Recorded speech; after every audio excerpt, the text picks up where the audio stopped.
اهلا وسهلا. طبعا اليوم راح نحكي على منظومه عندها 9 سنوات ما بعد صعود 2018 في دوري المحترفين، اللي هو منظومه كلبه طبعا للاسف الموسم اللي فات يعتبر من اضعف المواسم التسعه على مستوى الارقام، على مستوى نقاط، وعلى مستوى الطاقه الهجوميه. فممكن اول خطوات الاداريه اللي صارت هي تقريبا انتداب المدرب فيكتور شانشيز، مدرب عنده خبرات كبيره، درب ديبورتيفو، درب بيتيز، درب مالاغا.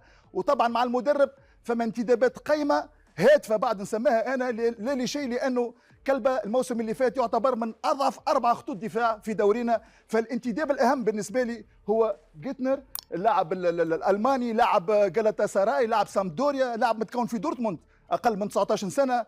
طبعا فما نوع من التفاوض الذكي يقول انا مع الرفاعي اللي يخليه يوقع مع كلبه في منظومه انتقال حر من خرفكان، اضافه كبيره. نتصور اللاعبين هذم راح يكونوا العمود الفقري للدفاع الكلبه. على كل اكثر من هذا على المستوى الظهير اليمين نعرفوا عنا وليد راشد موجود من الموسم اللي فات، لكن في انتداب قيم بعد اسمه مروان فهد، لاعب البطايح، اعطى يعني قيمه كبيره للبطايح على مستوى الرواق اليمين الموسم اللي فات. ما ننساوش بعد ادوات اليفودا الالباني اللي كان مميز الموسم اللي فات. ممكن الشيء المزعج شوي في دفاع كلبه هو مغادره ريفاس الفنزويلي اللي تم التعاقد مع الوحده الموسم هذا، لكن وجود سالم راشد مع الحمحمي يقدروا يكونوا يعني يكفيوا بالغرض على مستوى الرواق اليسار.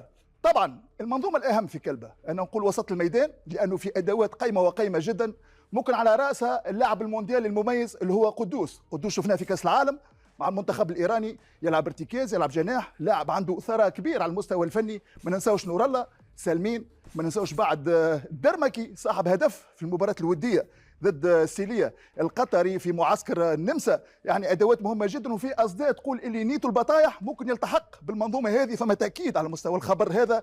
فنمشيو حتى على مستوى الاجنحه، فما ثراء كبير، فما ايديسون سواريز معار من شباب الاهلي، فما كارلوس البرتو متدرب جديد بعد، فما يوفيتش، فما ياسر البلوشي، والاهم بالاسماء هذه الكل نقول انا بيرو الشارقه وجونيور النصر، اللي هما لاعبين عندهم خبره في دورينا، واكيد راح يكون عندهم شكل كبير على المستوى الاروقه. لكن نمشيو لخانه راس الحربه، الخيار الوحيد اللي موجود اليوم نتصور هو سيكو ليغا، لانه فما اخبار تاكد انه شهريار تم التوقيع مع تراكتور الايراني. فممكن الايام الجايه راح نشوفوا اسم على مستوى الهجومي لهنا.